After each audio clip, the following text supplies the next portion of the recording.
Hi, I'm Peyton, 54. My son Jackson just texted me. Please don't come to the wedding.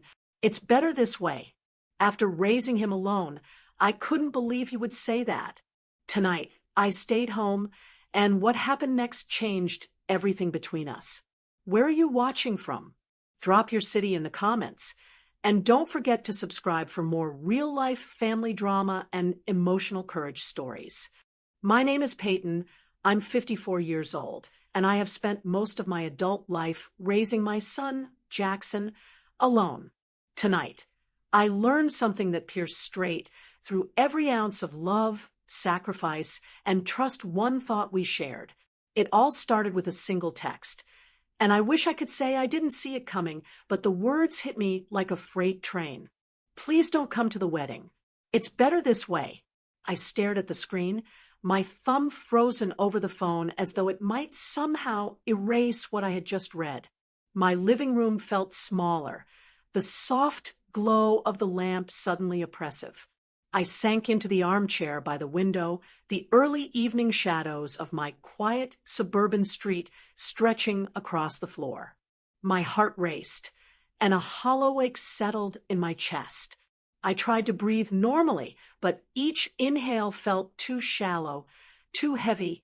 Jackson, my son, the boy who had once clutched my hand during thunderstorms, who had woken me at dawn with scraped knees and shy smiles, had written those words. He didn't call. He didn't even bother to explain over the phone. Just that text. No context, no warning, no hint of affection, just a single sentence that broke the night open. I picked up the phone again, trembling slightly, and reread the message. My mind spun. Better this way. Better for whom? I whispered to myself. The shadows of the living room seemed to flicker as if mocking me. I wanted to reply immediately, to demand answers, to make him understand the weight of what he had said, but something inside me paused. Something whispered that replying right away might make me lose myself, and I had spent too many years bending, adjusting, and apologizing for everything just to keep the peace. I sank deeper into the chair, my hand absently brushing against the fabric, trying to ground myself. Memories began flooding in. The small kitchen where I had spent hours making pancakes for him when he was 6, the high school nights where I sat outside his bedroom door, listening to his music but pretending I wasn't eavesdropping. I had driven him to soccer practice in rainstorms, cheered silently at his school plays, stayed awake through late-night fevers, and watched him grow into a young man with dreams bigger than our little house could hold. And now, after all of that, he wanted me absent from the most important day of his life. I set the phone down on the side table and leaned back, closing my eyes. I could almost hear his laughter, the way it used to fill the house and make the walls feel warmer. I remembered the nights we would stay up talking about school, friends, his hopes for the future. Jackson had always been so careful with his words, and now the words he chose cut deeper than anything I had ever imagined. The silence in my home pressed in. Normally, I could drown myself in cleaning or baking or even just watching old sitcoms to distract myself. But tonight, none of it helped. I kept thinking about the wedding. I imagined the flowers, the aisle, the guests who would laugh and cheer while I sat at home, alone. I tried to picture Jackson standing at the altar, but the image was tainted now, his face blurred with guilt and pride, with my love unacknowledged and uninvited. I thought about calling my friends, but even the idea felt unbearable. I knew what they would say. Go anyway, Peyton. He's your son. Don't let him hurt you like that. They didn't understand. They never fully understood the quiet undercurrents of our family life, the careful balance I had maintained between being supportive and being invisible. They didn't see the little tensions, the subtle judgments, the moments where Jackson's choices made me question whether my sacrifices mattered. I made my way to the kitchen, needing some kind of grounding. I poured a glass of water and sat at the table, my hands wrapped around the cool glass. The water trembled slightly, and I realized my hands were shaking. I thought of Jackson again, of the wedding, and a strange, unfamiliar emotion began to rise in me. It wasn't anger, exactly, not yet. It was something deeper, a mixture of sorrow, disappointment, and the dawning realization that this absence he requested might be more revealing than anything I could ever say if I attended. I opened the drawer and took out an old photo album, one I hadn't looked at in years. The photos were snapshots of a simpler time. Jackson's first day at school, his little league team, his shy smile at Christmas morning. I traced his small hands with my finger, remembering how delicate they had been, how fiercely I had protected him from the world. And now, those same hands were telling me I wasn't welcome at the most significant moment of his adult life. A sudden knock at the door startled me. It was the neighbor, Mrs. Landry, checking in because she had seen my car still parked outside at this hour. I forced a smile and waved her off, not ready to talk, not ready to explain that my world had just shifted in a single crushing sentence. She left after a few minutes, but the interruption left a strange imprint. The outside world was moving on, oblivious, while I sat paralyzed in the quiet of my living room. I sat in the armchair long after midnight, the soft hum of the ceiling fan above filling the silence of the living room. The phone glowed faintly beside me, a constant reminder of Jackson's words. My fingers brushed over the device, but I didn't dare open it again. Each time I considered a reply, my chest tightened, as though responding might unravel me entirely. Instead, I closed my eyes and listened to the quiet, letting the rhythm of my heartbeat become my anchor. The first conscious thought that came to me was startling in its clarity. I could choose not to go. It wasn't an act of defiance or rebellion. It was a deliberate, almost sacred decision. For decades, I had bent myself into invisible shapes to accommodate everyone else, friends, colleagues, Jackson, even strangers at the grocery store. I had been the dependable mother, the soft voice in the chaos, the one who fixed problems before they had a chance to surface. But tonight, for the first time in years, I realized that my presence wasn't required to prove love. I got up slowly and padded across the living room to the kitchen. The house smelled faintly of the vanilla candle I'd left burning earlier in the evening. I poured myself a glass of water, but even the cool liquid did little to calm the storm inside me. My reflection in the window caught my eye, pale and worn, yet somehow resolute. I realized that staying home wasn't a retreat. It was a choice that allowed me to reclaim control over the parts of my life I had silently surrendered. I began pacing, my slippers whispering against the hardwood floors. I thought about the wedding tomorrow. I imagined Jackson walking down the aisle, the ceremonial music swelling, the guests smiling, clapping, and taking pictures. The thought should have filled me with excitement, pride, and warmth. But instead, it left me hollow, the idea of being unseen, unacknowledged, and uninvited gnawing at the edges of my consciousness. That hollow space, though painful, became the canvas for my decision. I would not simply disappear out of fear or hurt. I would be deliberate. A soft chime interrupted my thoughts. It was a text from my old friend, Marcy. "Hey, are you coming tomorrow? Jackson will be thrilled if you're there." My fingers hovered over the keyboard, unsure what to say. I didn't want to lie outright, but I also didn't want to admit how deeply wounded I was. Finally, I typed, "Something urgent came up. I won't be able to make it." I hit send before second-guessing myself, feeling a mix of guilt and relief. Marcy's reply came almost immediately. "Oh, okay. I hope everything is all right." I placed the phone down and let out a slow, measured breath. The relief was heavier than I expected, almost suffocating in its intensity. For the first time in decades, I had acted entirely for myself. There was no performance, no appeasement, no silent endurance. Just me, making a choice that honored my own emotional reality. As I walked back toward the living room, I passed the hallway mirror. My reflection seemed to ask questions I didn't have answers to yet. Could I live with the consequences of this decision? Could I withstand the eventual conversations, the awkward glances, the whispered judgments? I didn't know, but I realized that fear had never been a good guide. Clarity, I decided, was a better companion. I decided to do something unusual. I opened the kitchen drawer and pulled out a small, unmarked envelope I had kept for emergencies. Inside, I placed a simple note to Jackson, nothing accusatory, nothing dramatic, just a few sentences expressing my love, my pride, and my hope that he would understand why I couldn't be there. I didn't intend for him to read it immediately. I wanted it to serve as a quiet witness to the day, a reminder of my presence even in absence. Finishing the note, I folded it carefully and placed it atop the counter. The act felt ceremonial, grounding, almost ritualistic.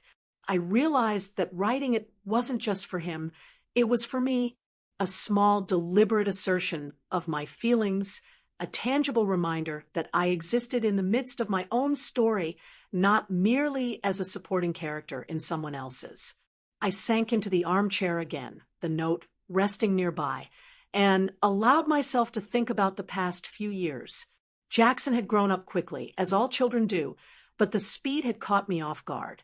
I had been so focused on raising him that I hadn't noticed the subtle shifts in our relationship, the quiet distancing, the way he sometimes spoke around me as if I were a stranger, the small moments when my opinions were dismissed or overlooked.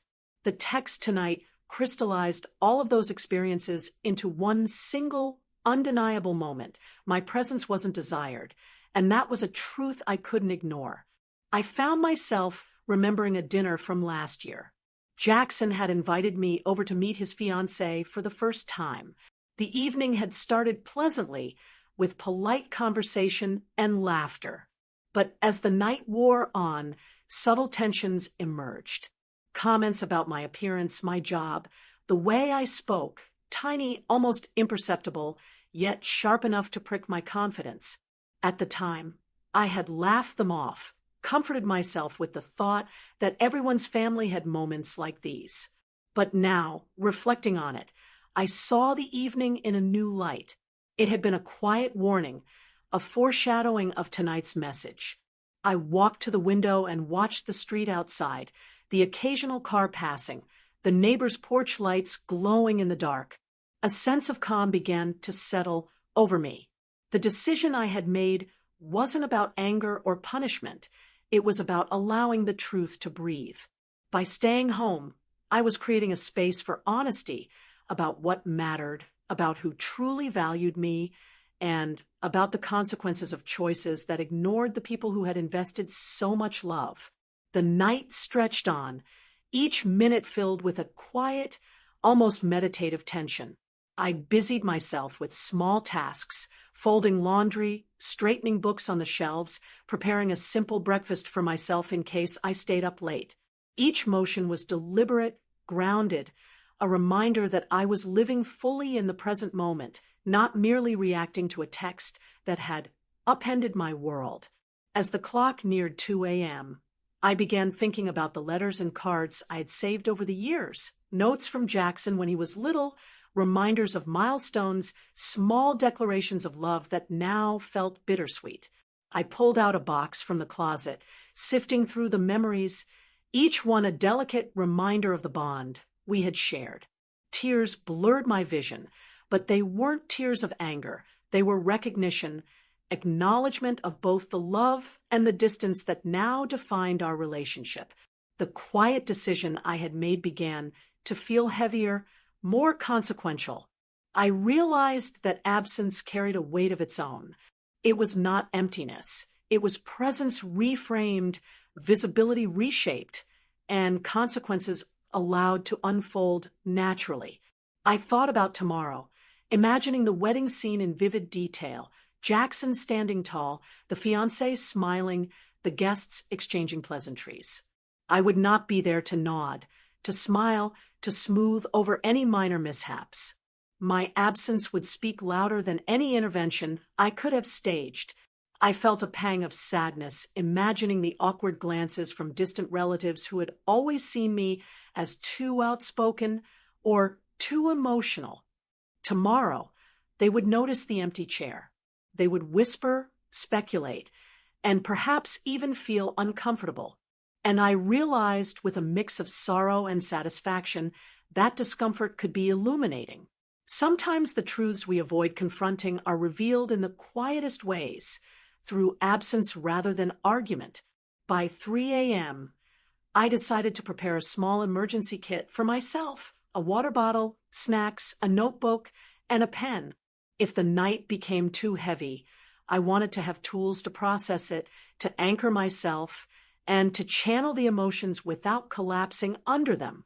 The act of preparation was both practical and symbolic. I was claiming agency over my own experience, rather than letting someone else's choices dictate my emotional state. As the first hints of dawn crept across the horizon, I found myself at peace with the decision I had made. The storm of hurt, confusion, and quiet betrayal had settled into a calm understanding. Staying home was not a surrender. It was a quiet assertion of self-worth, a deliberate pause that demanded reflection and respect. The decision was mine, and that alone imbued it with power. I sat at the kitchen table, journal in hand, and wrote long, uninterrupted paragraphs.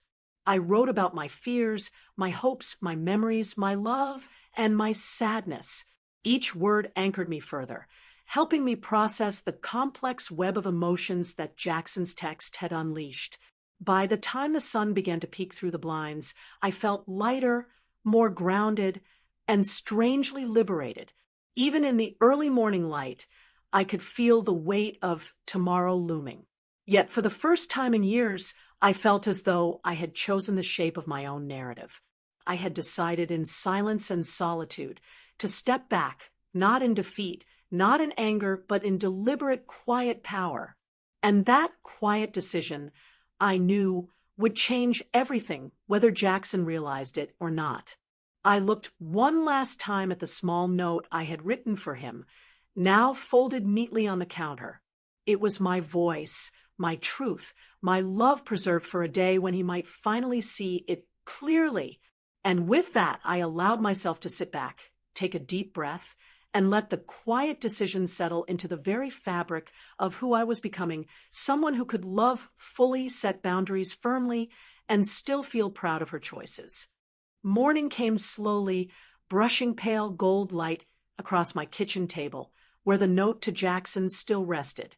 I sat in the quiet of the early hours, listening to the distant hum of traffic outside, imagining the chaos that would unfold without me present. The house felt eerily still, the kind of stillness that seemed almost expectant, like it was holding its breath. I sipped my coffee, the bitter warmth grounding me, and allowed myself a moment to notice how completely alone I was in the house. Not lonely, alone. There was a difference. I dressed carefully, choosing comfort over appearance. The wedding wasn't for me, and neither was anyone's approval. Still, I found myself straightening the sleeves of my sweater, brushing a hand through my hair, as though some part of me needed to maintain dignity even in absence. I moved to the window and looked down the street, catching sight of neighbors heading out to work. Their lives, ordinary and unremarkable, felt oddly peaceful compared to the storm of emotions swelling quietly inside me.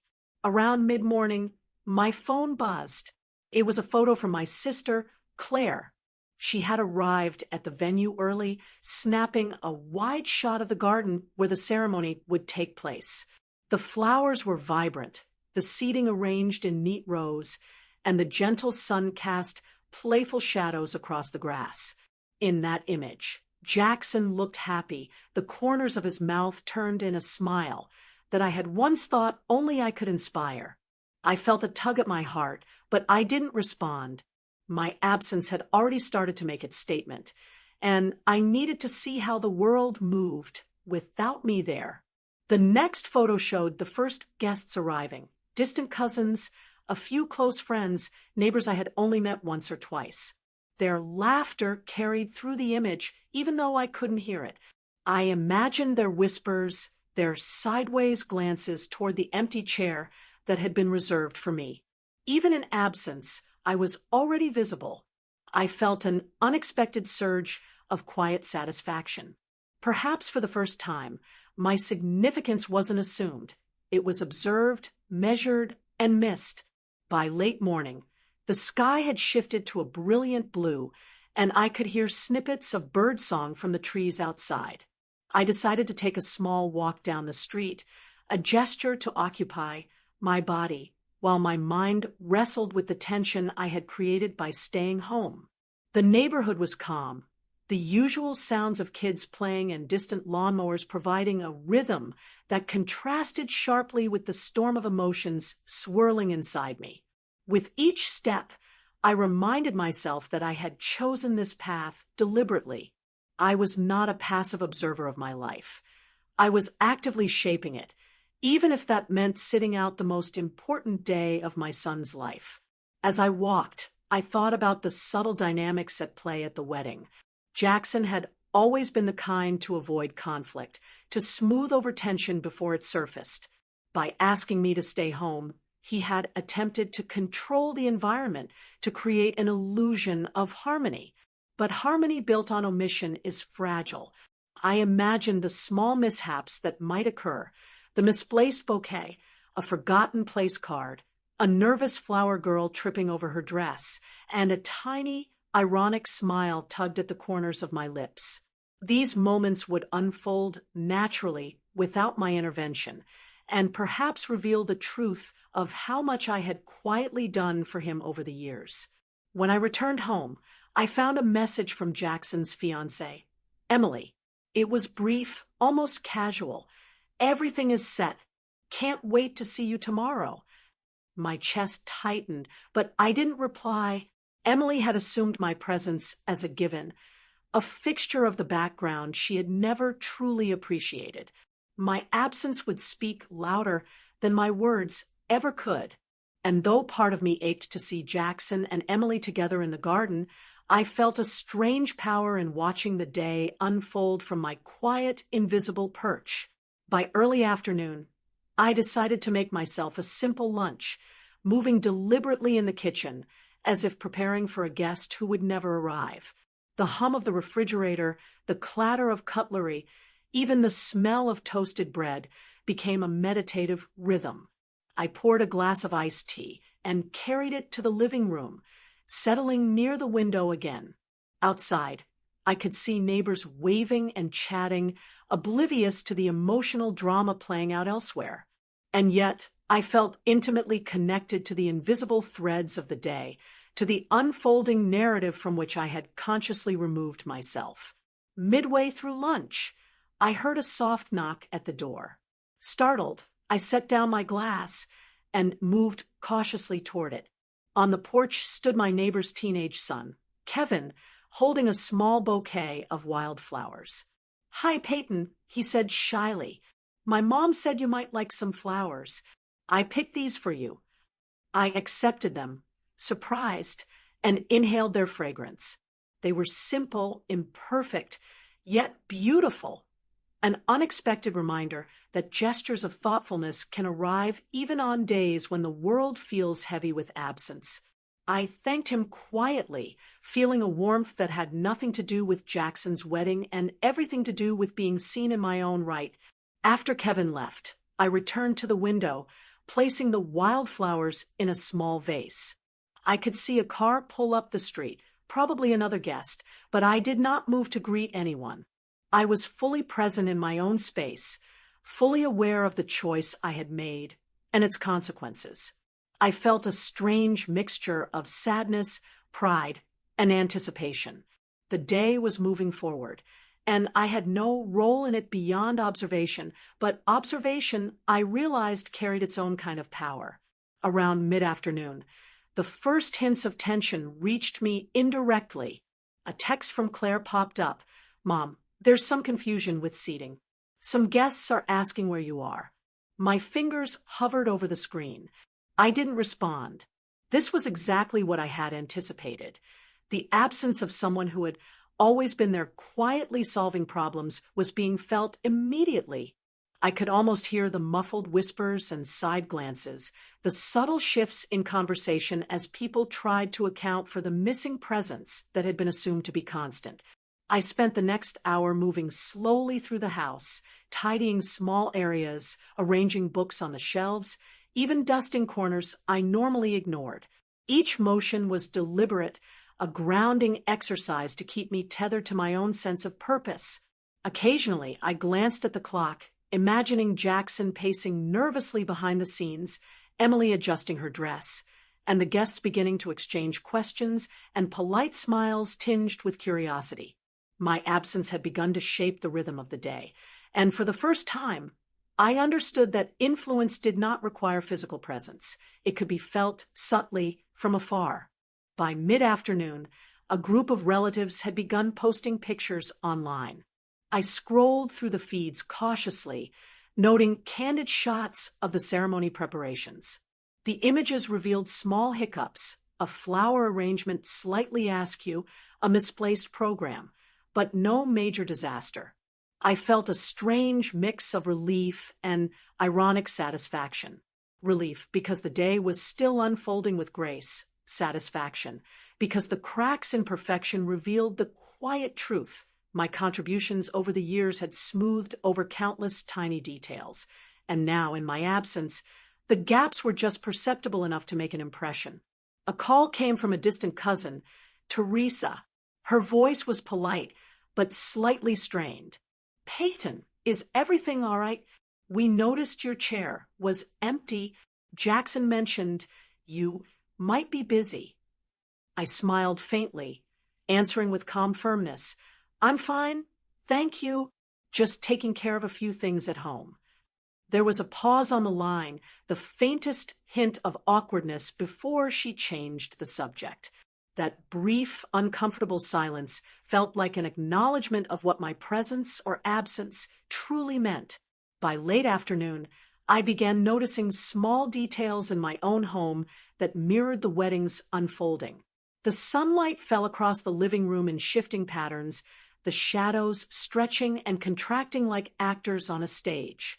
The hum of distant traffic, the occasional laughter of children outside, and the gentle rustle of leaves created a backdrop that somehow felt connected to the event I had intentionally stepped away from. In that connection, I found a strange comfort. I was part of the day without physically being there, witnessing the ripple effects of my decision. The phone buzzed again, a new text from Marcy. "Peyton, Jackson just realized something at the rehearsal. He mentioned missing you. He seems confused." I didn't reply. I let the words sit in the silence of my living room. I wasn't there to mediate, to explain, to smooth over feelings.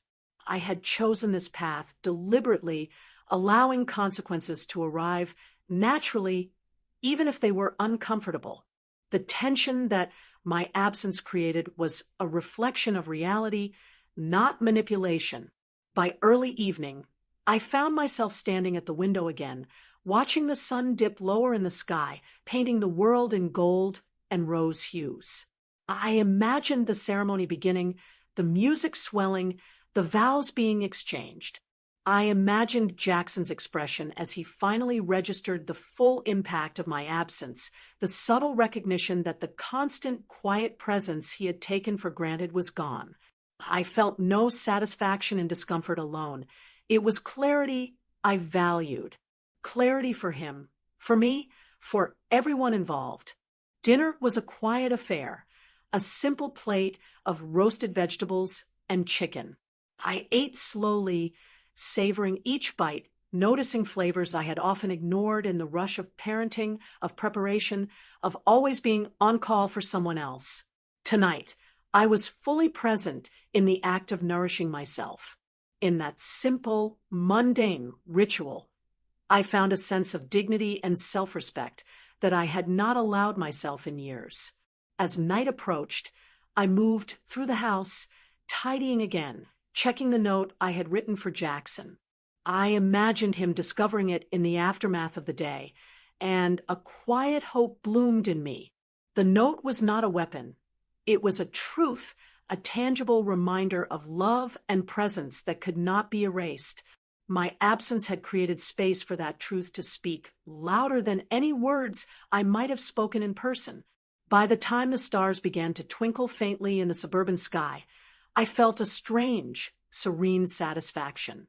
The wedding had unfolded without me, yet its energy had not left me untouched.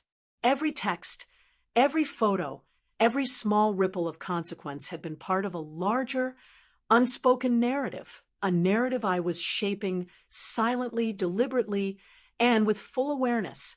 I had chosen to witness rather than participate, to observe rather than intervene, and in that choice, I had discovered a quiet, unshakable power within myself. Night had fully settled over the neighborhood when I finally sank back into the armchair by the window, the house bathed in the soft silver of streetlights.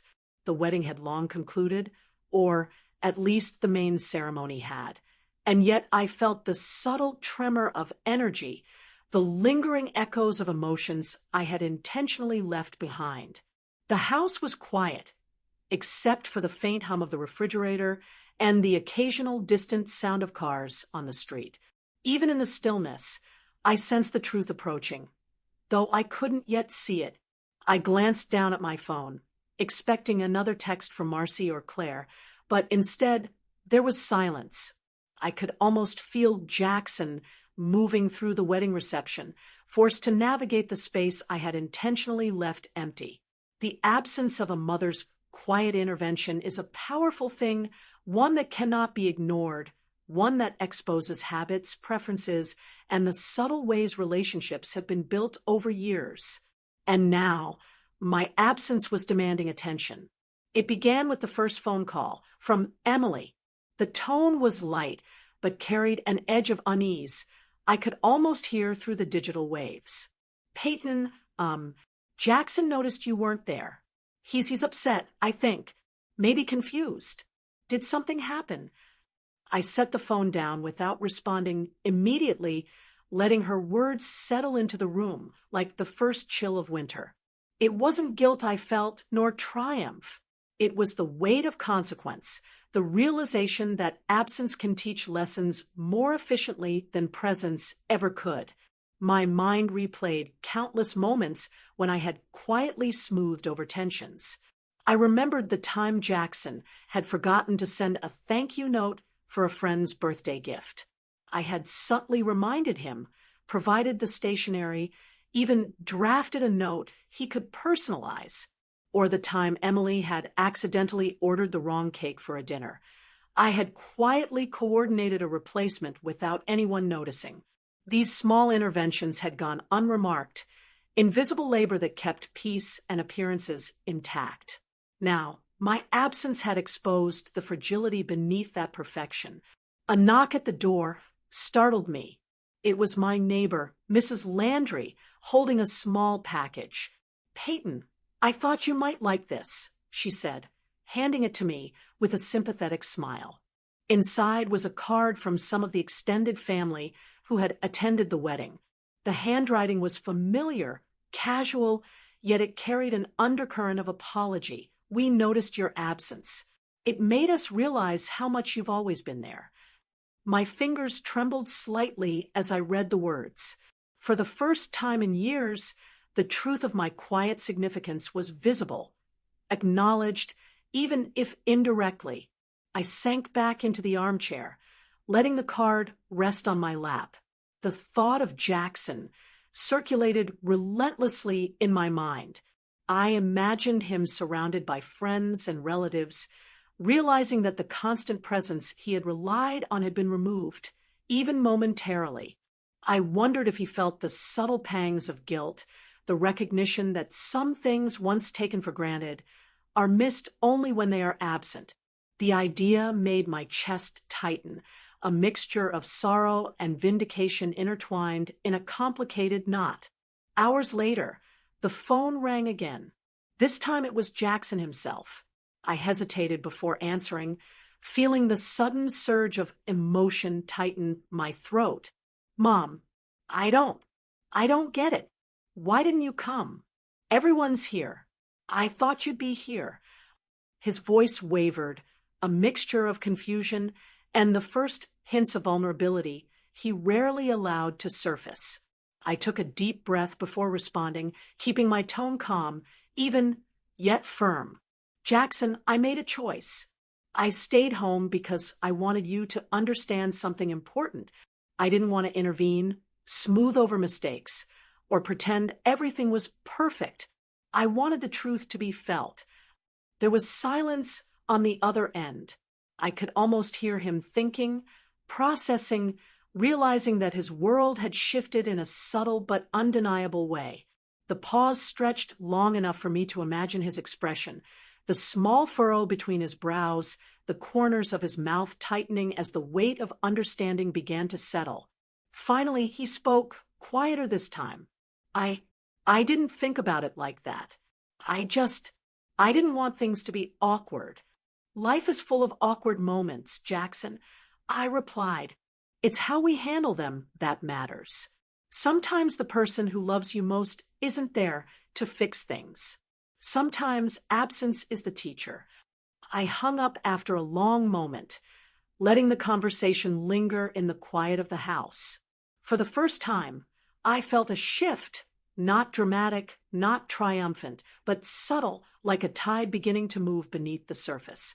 Jackson was starting to see the consequences of choices that had been taken lightly, the quiet truths that had gone unnoticed for too long. Later that evening, I received a message from Claire.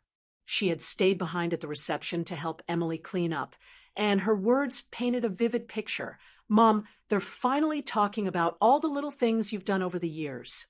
Jackson's realizing it now. And Emily, she seems to get it too. Your absence made everyone notice. My heart swelled with a complicated mixture of relief and lingering sadness. It was not a victory born of revenge, but a quiet reckoning, a subtle unveiling of reality that only time and observation could bring. I poured myself another glass of iced tea, sitting at the window and watching the shadows stretch across the yard. In the distance, I imagined Jackson pacing, reflecting, his mind tracing back through years of overlooked moments, the quiet support, the unnoticed interventions, the subtle, persistent love that had gone unacknowledged. And I realized something profound. The truth does not always arrive in dramatic fashion. Sometimes it walks in softly, quietly, unannounced, and yet leaves an impact that lingers far longer than words of confrontation ever could. My thoughts drifted to Emily again. She had always been polite, well-mannered, but distant in her acknowledgement of my role in Jackson's life. I imagined her in the moments of reflection, perhaps feeling the subtle guilt that accompanies recognition of privilege or assumption. Perhaps she was beginning to understand that my presence was not merely ceremonial, it was foundational, quiet, and essential. The phone buzzed again, this time a text from Jackson. Mom, I get it now. I didn't understand before. I see what I've been missing. I didn't respond immediately. Instead, I placed the phone down, feeling the weight of his words settle over me like a gentle rain. No further explanation was required. The seed of understanding had been planted, and sometimes that is all it takes. I wandered through the living room, noticing small details, the way the moonlight reflected off the coffee table, the shadows dancing across the walls, the faint hum of the refrigerator. Each small observation reminded me that life continues, that choices carry consequences, and that love does not always need loud declaration to be felt. My absence had not caused chaos. It had revealed reality, and in doing so, it allowed Jackson to confront truths he had ignored. Later, I went to the kitchen to wash a few dishes, moving slowly, deliberately. Each motion became a meditation, a ritual of presence even in solitude. I thought about all the times I had smoothed over social gatherings, fixed mistakes that no one noticed, and ensured events unfolded seamlessly. Tonight, in my absence, those efforts were acknowledged, not in grand gestures, not in speeches, but in the subtle, unavoidable truth that my labor had mattered. A sudden thought occurred. Perhaps this was the first time Jackson had experienced an event without assuming someone else would take care of everything. The first time he had felt the weight of responsibility without my invisible hand guiding him. I imagined the conversations, the awkward glances, the silent acknowledgments that must have arisen in the spaces I had vacated. It was not punishment, it was education, an unspoken lesson that reality often delivers best when we step aside. I returned to the armchair, near the window, my hands resting on the card Claire had delivered earlier. The words seemed more significant now than they had in the afternoon. Recognition, subtle and sincere, was a powerful thing. It was neither triumph nor revenge. It was acknowledgement of truth, of presence, and of love that had always been steady, quiet, and unwavering. By the time the neighborhood was fully quiet, I felt the emotional currents of the day settle around me. Jackson had experienced, in a concentrated and unavoidable way, the reality that love is sometimes silent, support is sometimes invisible, and absence can illuminate truths that presence obscures. My heart, heavy with decades of devotion, felt lighter than it had in years. The truth had walked in, softly but undeniably, and I had been witness to it without needing to intervene, to explain, or to justify. As I finally prepared for bed, I reflected on the days unfolding with a sense of peace I hadn't anticipated. The wedding had revealed more than I ever could have orchestrated. The subtle ripple effects of absence had allowed truth to surface, and in doing so had begun the slow, necessary work of reshaping understanding, relationships, and recognition. And though tomorrow would bring its own conversations, confessions, and perhaps awkward apologies, tonight had achieved something profound. Clarity. I placed the card and note on the bedside table, inhaling deeply, letting the quiet weight of the evening settle into my bones. The truth had walked in, uninvited but essential, illuminating what had long been overlooked. And I realized, finally, that sometimes the most meaningful revelations arrive not with confrontation or loud declaration, but with quiet presence, reflection, and the deliberate choice to step aside. Morning light filtered softly through the blinds, casting long stripes across my bedroom floor. I stretched, savoring the quiet and the emptiness that wasn't lonely, it was deliberate. For the first time in years, I didn't wake to meet someone else's expectations or smooth over a situation I hadn't caused. I breathed deeply, noticing the subtle aroma of vanilla from the candle I had left burning last night. The warmth of the room, the stillness, and the faint hum of the refrigerator below created a cocoon, a space entirely my own. I slipped into the kitchen and poured myself a cup of coffee, the steam curling into the morning air. I felt a curious lightness in my chest, the residue of yesterday's revelations settling in. Jackson had reached some understanding, Emily had seen a glimmer of truth, and the ripple effects of my deliberate absence had quietly reshaped the day. It wasn't triumph, it was recognition, subtle, real, and enduring. And yet, I realized that the peace I felt wasn't simply about Jackson or the wedding. It was about me, finally reclaiming the boundaries I had long neglected. I set the coffee mug down and opened the window to the crisp suburban air. Birds chirped with deliberate insistence, seemingly unaware of human dramas unfolding in their shadows. I watched a pair of squirrels chase each other across a neighbor's lawn, their effortless movement a reminder that life continues, unbothered by the weight we place on ourselves.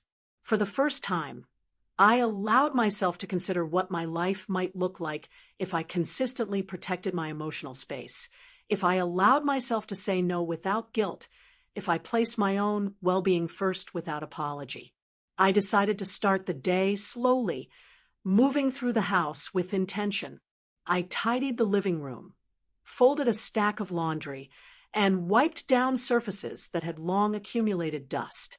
Normally, these actions had been mindless chores, secondary to attending to someone else's needs.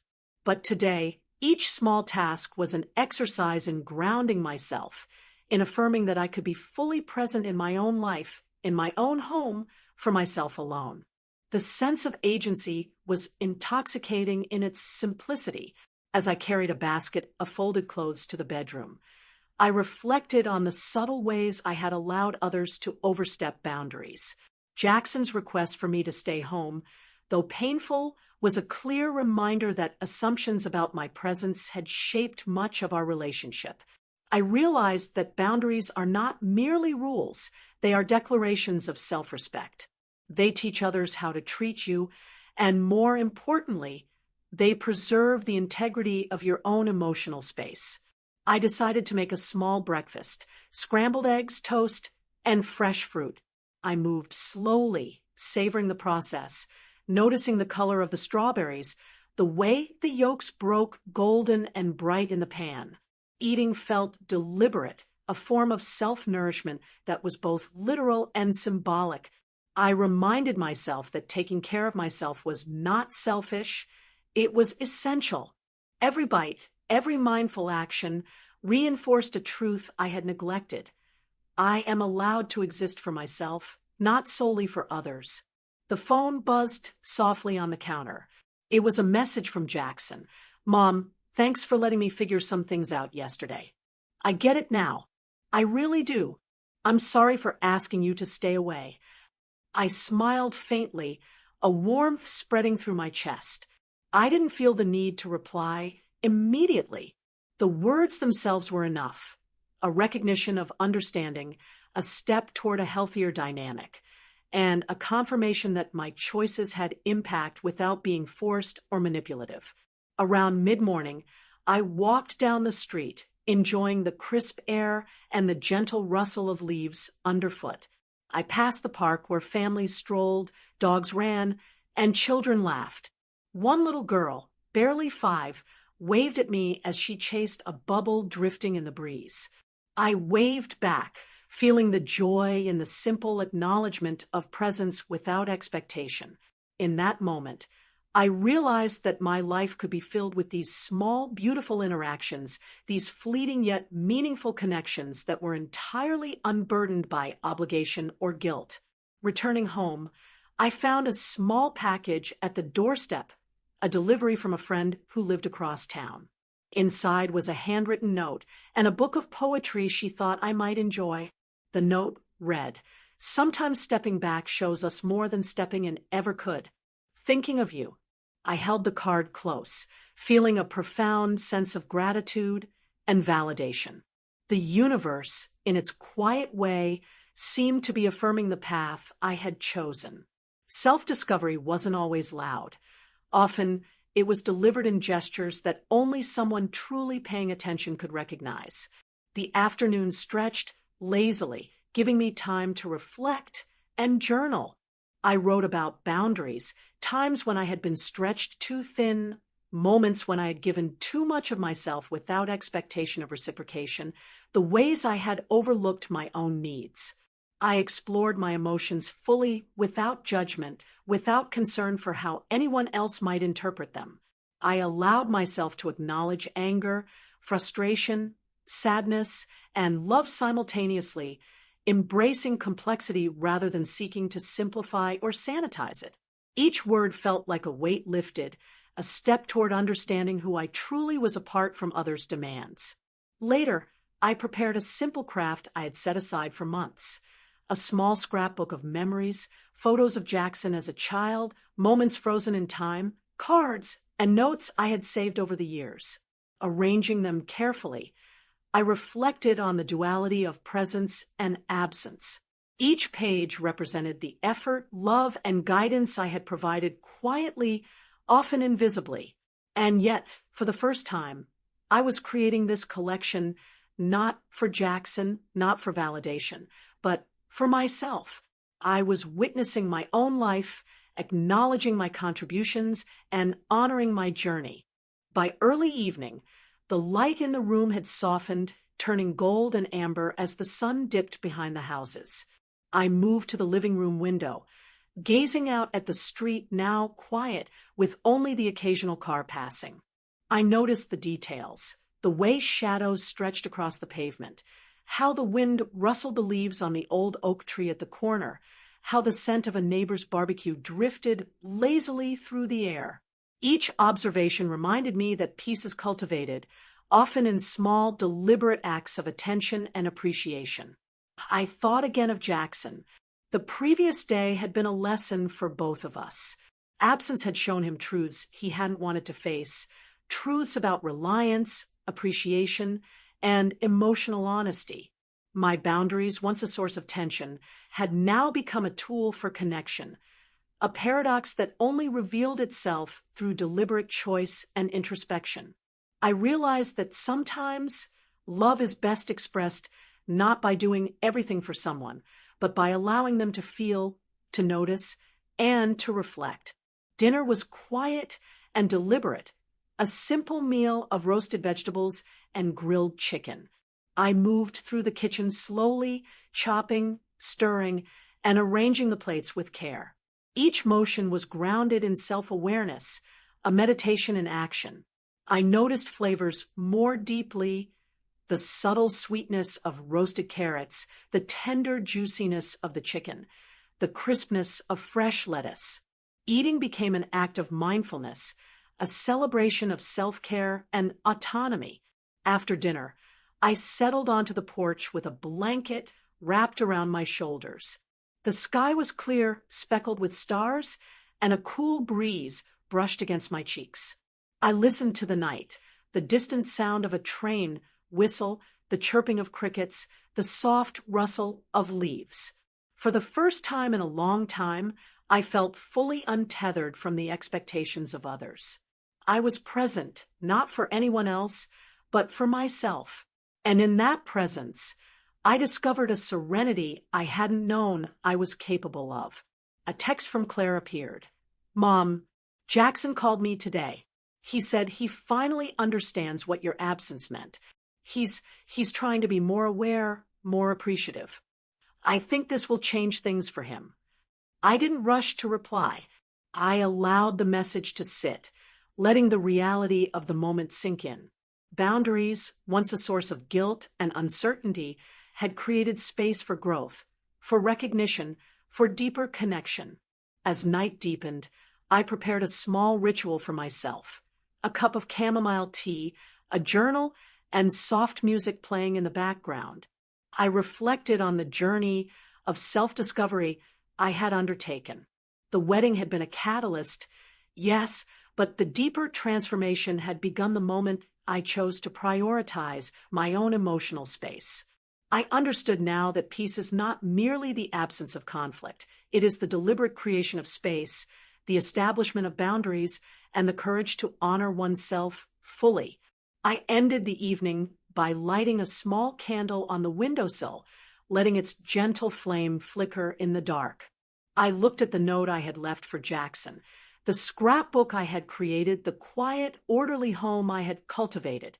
All of it was a testament to intentional living, to reclaiming the self after decades of bending to the needs of others. I felt a profound sense of completion, not because the world had changed, but because I had.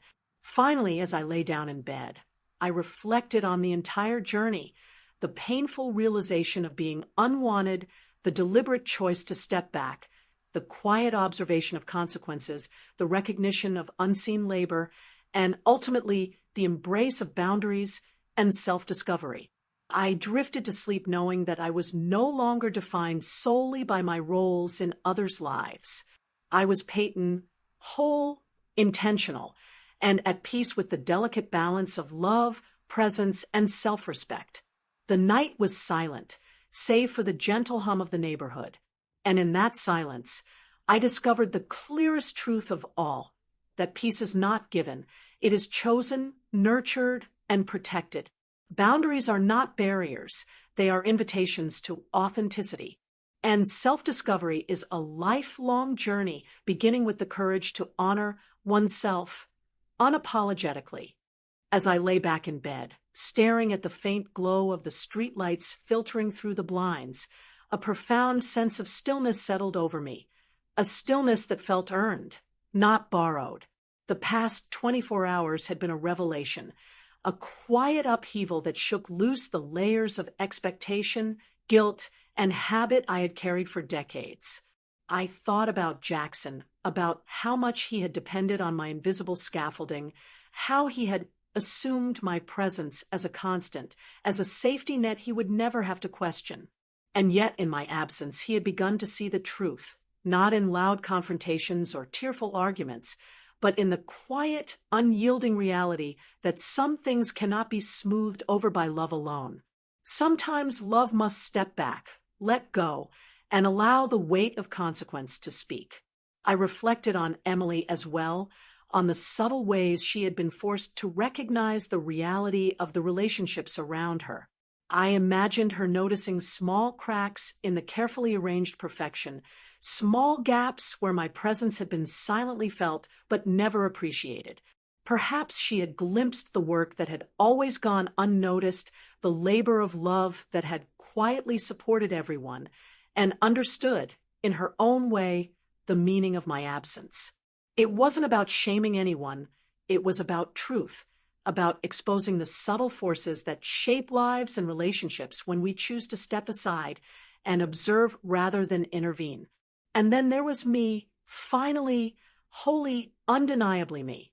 For the first time in years, I felt the space to breathe without apology, to honor my own needs without guilt, and to recognize that my value was not contingent on being constantly needed or performing endlessly for others. Peace is a fragile, deliberate act, and today I had claimed it fully. Boundaries are not walls. They are declarations, invitations for others to recognize and respect your space, your limits, your humanity. I understood now that by protecting myself, I was not withdrawing from life or love. I was enriching it. I was teaching by example, showing that care and attention are most powerful when offered from a place of choice rather than obligation. As I finally closed my eyes, I felt a strange, comforting pride, not the pride of victory over others, but the quiet pride of reclaiming myself.